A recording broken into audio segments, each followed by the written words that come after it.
करना स्टार्ट। शब्द समझकर बोलिए, शब्द करते गवा, शब्द ऐसे बोलिए बना रहे लगवा। लगाओ। शब्द समझकर बोलिए, शब्द करते घाव। शब्द हमें कैसे बोलना है? समझकर बोलना है। क्यों? क्योंकि शब्द क्या करते हैं? घाव करते, चोट देती है। शब्द ऐसे बोलिए बना रहे लगाव। बना रहे लगाव यानी सभी से लगाव बना रहे, ऐसे शब्दों का हमें प्रयोग करना चाहिए। ठीक है, वार्तालाप करते समय, किसी से बात करते समय हमें ऐसे शब्दों का प्रयोग नहीं करना चाहिए जिससे सामने वाला व्यक्ति को चोट लग जाए, उसके मन को दुख हो। ठीक है, तो इसलिए हमें कैसे शब्द का प्रयोग करना है? अच्छे शब्दों का प्रयोग करना है जिससे किसी को चोट ना लगे। कि आज जो हम लोग सीखने वाले हैं पाठ, वो है शब्द संपदा। ठीक है, शब्द संपदा। ठीक है, तो नेक्स्ट स्लाइड में कुछ बच्चे हैं जो बुक के साथ क्या कर रहे हैं? सर्कल बनाकर घूम रहे हैं। ठीक है, सर्कल बनाकर क्या कर रहे हैं? घूम रहे हैं, और उसके साथ एक किताब है। ठीक है, तो जो भी है, जो चीज आपको यहाँ पर दिख रहा है, एक किताब है जो अपना हाथ फैलाए सारे बच्चों को साथ में लेकर सर्कल बना के घूम रहा है। कहने का मतलब ये है कि अच्छे शब्दों का ज्ञान किताबों से, ठीक है, हमें प्राप्त होता है। जब हम अच्छे अच्छे बुक्स पढ़ते हैं, अच्छे अच्छे लिखे हुए आर्टिकल्स पढ़ते हैं, तो वहां से हमें अच्छे शब्दों की प्राप्ति होती है, और अच्छे शब्द की प्राप्ति के कारण ही हमें हमारे शब्द भंडार भरते हैं। ठीक है, तो ये रहा शब्दों से संबंधित परिचय कि किस तरह से हम अपने शब्दों के भंडार भर सकते हैं।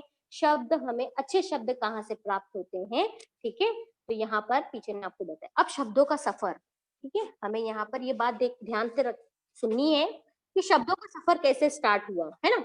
इंसान कैसे बोलना शुरू कर दिया। ठीक है, बाकी के लोग भी हमारे पर्यावरण में मिलते हैं, एनवायरमेंट में मिलते हैं, जैसे बिल्ली हो गई।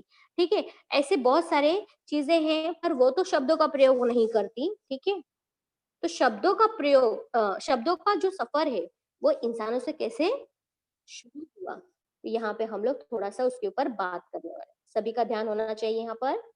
देखो बेटा, कोई भी चीज हो, ठीक है, यहाँ पर टीचर ने आपको समझाने के लिए 3 चित्र दिया है ना? पहला चित्र दिया है स्कूल का, ठीक है, दिख रहा है सभी को?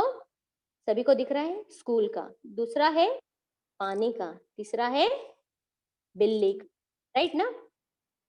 तो ये शब्द कैसे डिसाइड हो गए कि इसे स्कूल ही कहना है? ठीक है, स्कूल ही कहना है, इसे पानी ही कहना है। और दूसरे भाषा में इसे कहते हैं शाड़ा, है ना? इसे कहते हैं वाटर, इसे कैट, मांजर, है ना? तो ये कैसे कैसे हर एक भाषा में अपने अपने शब्दावली अर्थ के साथ डिसाइड हो गई। इसका जो सफर है कैसे शुरू हुआ, आज हम लोग उसके ऊपर थोड़ा सा बात करने वाले हैं। ठीक है, सबका ध्यान होना चाहिए। हुआ, ठीक है, ठीक है स्टूडेंट्स, अब हम आगे बढ़ेंगे।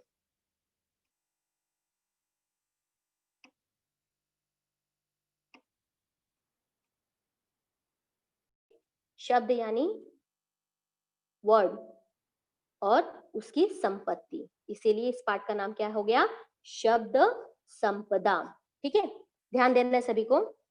आदिम अवस्था से मनुष्य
जैसे हम अपने मुख से उसका उच्चारण करने लगते हैं तो उसमें क्या आ जाती है, जान आ जाती है। ठीक है, अब हम आगे देखेंगे। मनुष्य ही उन्हें अर्थ देता है, हमें उससे अर्थ देते हैं। जीवंत बनाता है, जीवंत यानी जिंदा बनाता है, जान डालता है। अब शब्द जीवंत हो जाते हैं, जब शब्द जीवंत हो जाते हैं तो फिर उनमें मनुष्य के विविध स्वभाव गुण आने लगते हैं। कहने का तात्पर्य ये है कि विज्ञान की दृष्टि से देखा जाए तो अक्षर क्या है, ध्वनि का चिन्ह है। ठीक है, ये अक्षर, जो भी अक्षर है, हम जब उसे बोलते हैं तो ध्वनि रूप मात्र से हमारे मुख से उच्चारण, आप ऐसा नहीं कि आप बोलते हो तो आपके मुख से लिखा हुआ शब्द ऐसे उड़ने लगे जैसे कार्टून वगैरह में होता है, ऐसा नहीं है। आपके मुख से सिर्फ ध्वनि ही निकलेगी, पर वो ध्वनि का सीधा सीधा उच्चारण जो लिखित रूप है, लिखित रूप जो आप पढ़ते हो, है ना, जैसे आपने यहाँ पे पढ़ा आपने कि विज्ञान की दृष्टि से क्या पढ़ रहे हो, आप क्या कर रहे हो, आपके मुख से लिखे हुए अक्षर में जान डाली जा रही है और वो आपके मुख से ध्वनि निकल रही है, सही सही ध्वनि निकल रही है, जिसके कारण वह सीधा सीधा उच्चारण हो रहा है। यहाँ पे थोड़ा सा डिफिकल्ट है आपको समझना, मैं फिर से रिपीट कर रही हूँ कि विज्ञान के मतलब विज्ञान की दृष्टि से देखा जाए, अक्षर जो है, मात्रा जो है, वो है ध्वनि के चिन्ह है। उसे आप देखते हो और उसी तरह के साउंड को आप क्या करते हो, अपने मुख से निकालने की कोशिश करते हो, प्रयत्न करते हो, और बार बार प्रयत्न करने के कारण आप क्या करते हो, शुद्ध उच्चारण करना शुरू कर देते हो। ठीक है, ये निर्जीव पड़े होते हैं, लेकिन मनुष्य क्या करता है, उसे बोलना सीखता है, उसमें जान डालता है, और जान डालने का कहने का अर्थ यह है अपने मुख से बोलने की प्रैक्टिस करता है। ठीक है, तभी शब्द क्या हो जाते हैं, जीवित हो जाती है। जब मनुष्य को बोलने आ जाता है, भाषा का ज्ञान हो जाता है, तो मनुष्य क्या करता है, इंसान क्या करते हैं, उस भाषा के माध्यम से अपने हाव भाव वो प्रस्तुत करता है, अपने विचारों को दूसरों के सामने रखता है। ठीक है, मनुष्य के विविध स्वभाव गुण आने लगते हैं, किसके कारण, जब भाषा आ जाती है, बोलने सही सही आ जाता है, तो मनुष्य अपने विचार इसके माध्यम से बोलना शुरू कर देता है। ठीक है, मनुष्य स्वभाव के जितने विभिन्न नमूने हैं, उतने ही शब्दों के स्वभाव के नमूने हैं। ठीक है, हमारे पास हर शब्द, हर भाव के लिए शब्द अवेलेबल है। ठीक है, गुस्सा आ गया, ठीक है ना, बहुत गुस्से में आ गए हो, तो आप अपने भाव को अपने अपने शब्दों के माध्यम से आप प्रस्तुत कर दो। कहने का मतलब है जितने जितने प्रकार के हमारे पास भाव पड़े हुए हैं, खुश हो, दुखी हो, सरप्राइज हो गए, आश्चर्य हो गए, है ना, डर गए, तो उस समय भी आप अपने मुख से कुछ ना कुछ शब्द निकालते हो। तो ये कहने का मतलब ये है कि जितना जितना हमारे पास भाव, हमारे मन में भाव होते हैं, उस सबके लिए शब्द होते हैं। ठीक है, जैसे कुछ लोग औरों को हंसाने का काम करते हैं, वैसे ही कुछ शब्द भी लोगों को हंसाते हैं, है ना, कुछ मजाकिया टाइप के लोग होते हैं, है ना, बात बात में जोक्स बोलते हैं, जोक्स मतलब सही इंटेंशन से जोक बोलते हैं कि सामने वाला का मूड सही नहीं है, डिस्टर्ब है ना, परेशान है, तो उसका मूड चेंज करने के लिए उसे हंसाने का काम करते हैं। तो उसी तरह से कुछ ऐसे शब्द होते हैं जिसे पढ़ते ही क्या होता है, इंसान को हंसी आ जाती है, जैसे जोक्स वगैरह आप लोग पढ़ते हो। ठीक है, तो यहाँ पर लेखक ने कहा है कि जैसे हंसमुख लोग होते हैं, वैसे हमारी शब्दावली में ऐसे कुछ शब्द है जिसे पढ़ते ही हमको हंसी आती।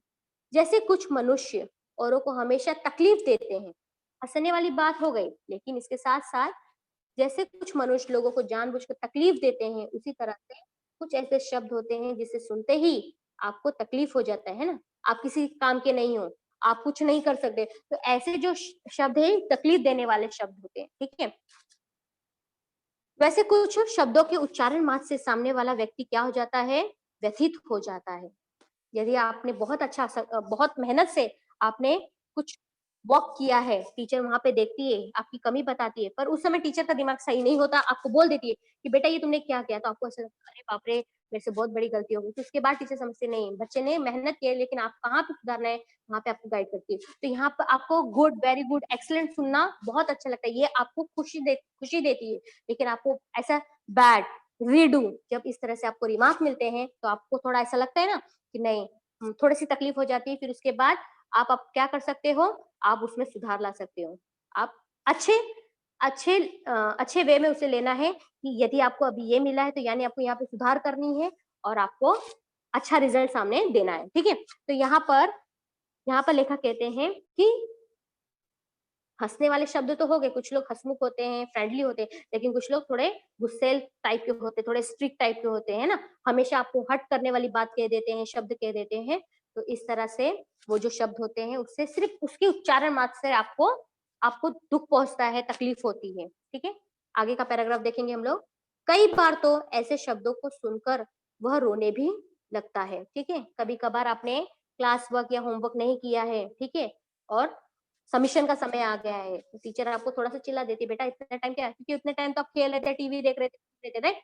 तो उस समय टीचर ने बोल दिया, टीचर को सपोर्ट करना चाहिए, आप भले कुछ ना करो, है ना, तो यहाँ पर आपको रोना आ जाता है ना। तो ऐसे कई बार ऐसे शब्द होते हैं, ठीक है।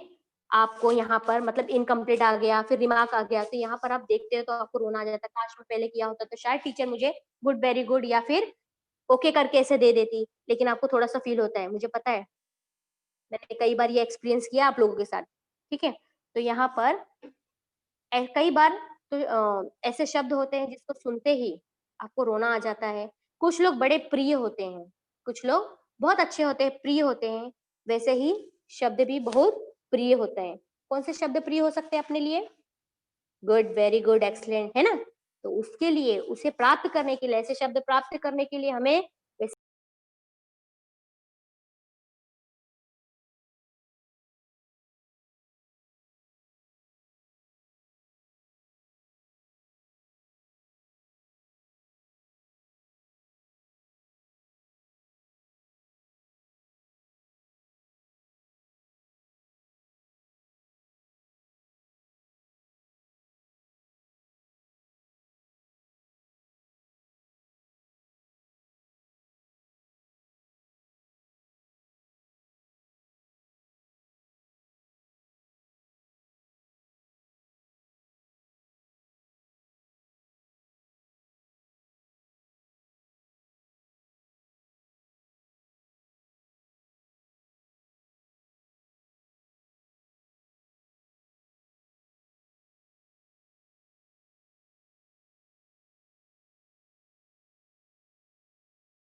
को भी बहुत पसंद आती है ना, आपके मम्मी पापा को उसी तरह से रिस्पेक्ट करते हैं, उनका वैसे ही काम सुनते हैं जिस तरह से आप सुनते हो। तो ऐसे कुछ शब्द है जो दूसरी भाषा के हैं, लेकिन वह हमारे शब्दावली में आकर ऐसे ऐसे घुल मिल जाते हैं मानो वो उसी भाषा के क्या हो, सदस्य हो। ठीक है, समझ में यहाँ तक? जो सबसे घुल मिल सकते हैं, कुछ ऐसे होते हैं कि वे औरों से मित्रता नहीं कर पाते। कुछ तो ऐसे शब्द होते हैं, द्रविड़ परिवार की जो भाषा होती है वह कभी भी हिंदी मराठी जैसे शब्दावली में मैच नहीं हो पाते। शब्दों का भी ऐसा ही स्वभाव होता है, विशेषकर अंग्रेजी भाषा के कई शब्द जिस जिस किसी प्रदेश में आए वहां की भाषाओं में घुल मिल गए, जैसे बस, रेल, कार, रेडियो, है ना, स्टेशन आदि। ये सारे जो शब्द हैं, ये सारे शब्द किसके शब्द हैं? ये हिंदी के शब्द नहीं है, ये शब्द अंग्रेजी के हैं, पर इस तरह से सभी लोग इसका प्रयोग करते हैं मानो कि यह हिंदी में ही जन्मी है, हिंदी भाषी हिंदी के ही शब्दावली है, इस तरह से वह घुल मिल गई है। ठीक है, तो यह उदाहरण हो गया। आदि कहा जाता है कि तमिल भाषा के शब्द केवल अपने परिवार, द्रविड़ परिवार तक ही सीमित रहते हैं, है ना।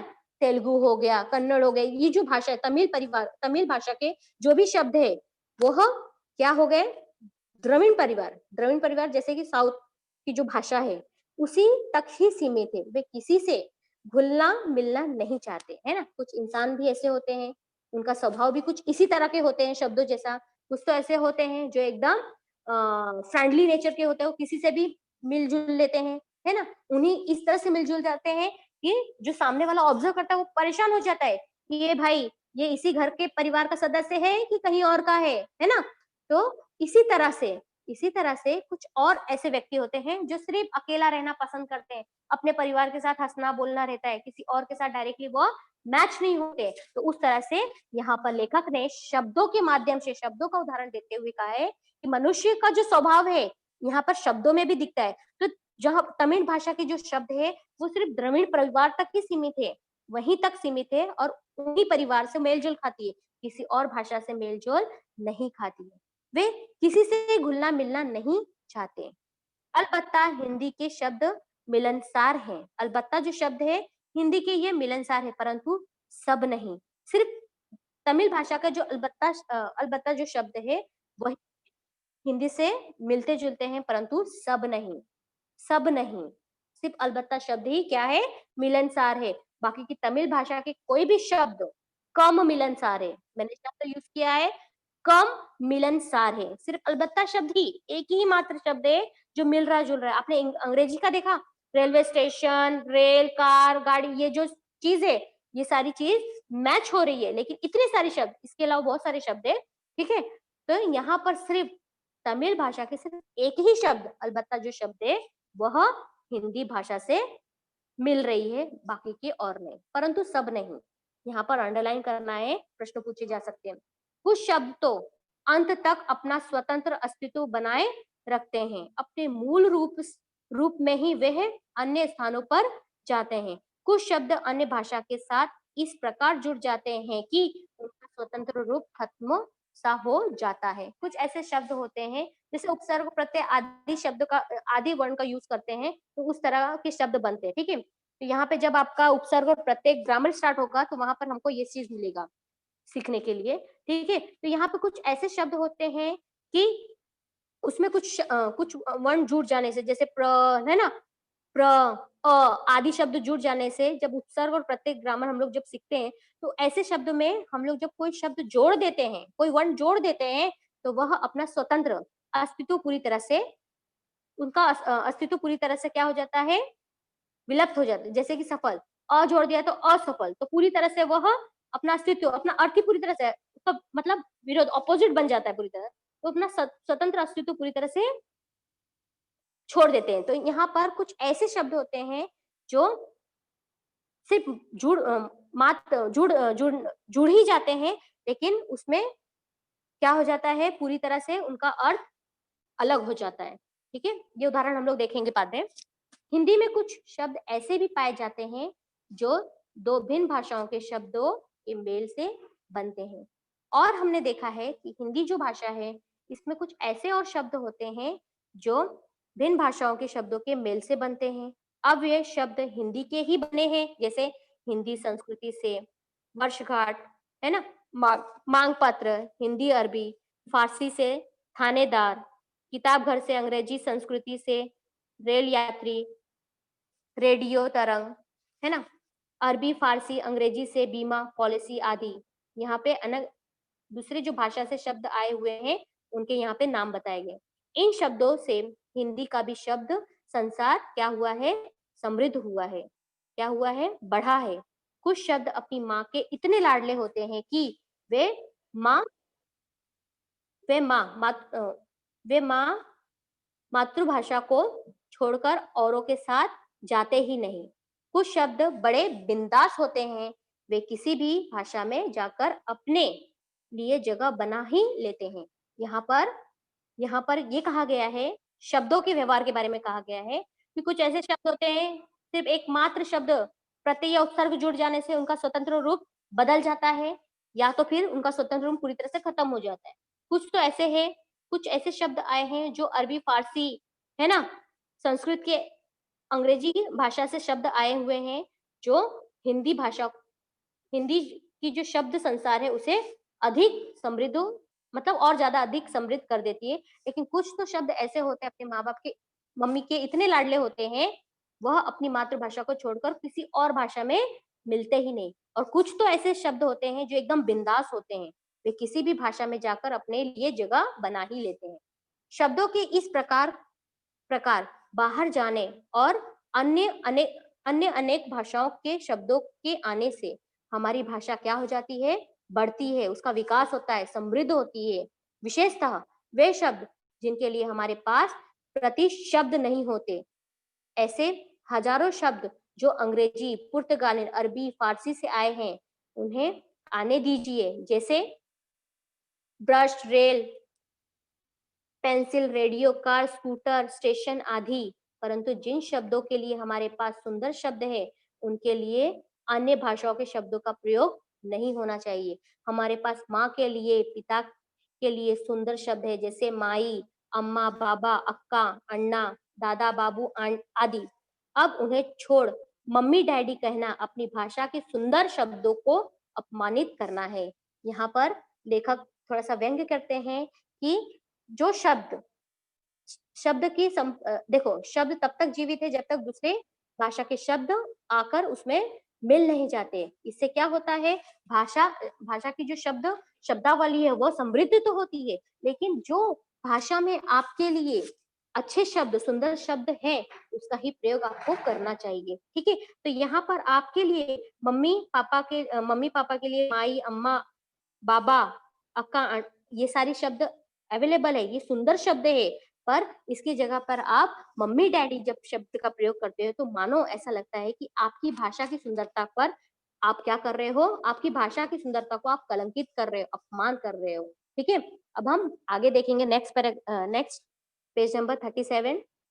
हमारे मुख से उच्चरित मतलब प्रोनाउंस बोले गए शब्द हमारे चरित्र, बुद्धिमत्ता, समझ और संस्कारों को दर्शाते हैं। सही बात है, जो भी हम शब्द का प्रयोग करते हैं उसके माध्यम से हमारे चरित्र का, हमारे ज्ञान का, हमारी समझ का और हमारे संस्कारों का पता चलता है। इसीलिए शब्दों के उच्चारण के पूर्व हमें क्या करना है, सोचना चाहिए। हमें हर बार हमें ये सीख दिया जाता है, कुछ भी बोलो, बोलने से पहले हमें क्या करना है, सोचना है, क्योंकि हम जो बोलेंगे उसके कारण हमारे संस्कृति, हमारे चरित्र, हमारे ज्ञान का, हमारे समझ का पता सामने वाले को चलता है।